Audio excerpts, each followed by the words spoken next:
চট্টগ্রাম থেকে আগত বন্দর রক্ষার আন্দোলনে সেই দীর্ঘ 25 বছর ধরে যারা লড়াই করছেন সেই লড়াকু নেতৃবৃন্দের একাংশ এবং সংগ্রামী ভাই বোনেরা, এই প্রচন্ড বৃষ্টির মধ্যে দাঁড়িয়ে আমরা এখানে সমাবেশ করছি বন্দর রক্ষা করার জন্য।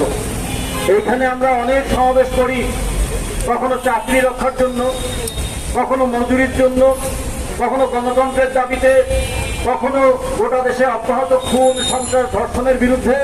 কিন্তু আজকে আমরা এখানে দাঁড়িয়েছি বাংলাদেশের বর্তমান এবং বাংলাদেশের ভবিষ্যৎ রক্ষার আন্দোলন করবার জন্য। আমরা জানি যে এই চট্টগ্রাম বন্দর বাংলাদেশের প্রবেশ মুখ।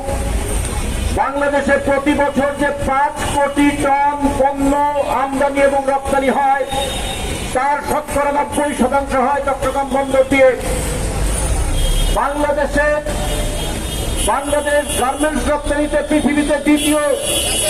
এই গার্মেন্টসের কাঁচামাল আসে চট্টগ্রাম বন্দর দিয়ে, গার্মেন্টসের উৎপাদিত দ্রব্য রপ্তানি হয় চট্টগ্রাম বন্দর দিয়ে।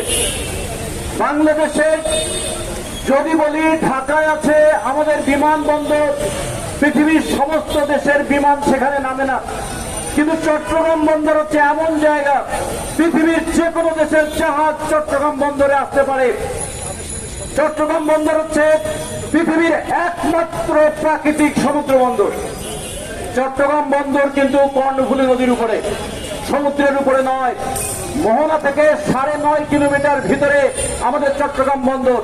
ফলে বাংলাদেশের যে সমস্ত বিশেষজ্ঞরা চট্টগ্রাম বন্দরের সঙ্গে সিঙ্গাপুরের তুলনা করতে চান, চট্টগ্রাম বন্দরের সঙ্গে অন্যদের তুলনা করতে চান, তাদেরকে শুধু বলবো আমাদের বন্দরের শ্রমিক নেতৃবৃন্দ একবার ট্রেন ভাড়া করে তাদেরকে নিয়ে চট্টগ্রাম বন্দরটা দেখিয়ে আনবেন।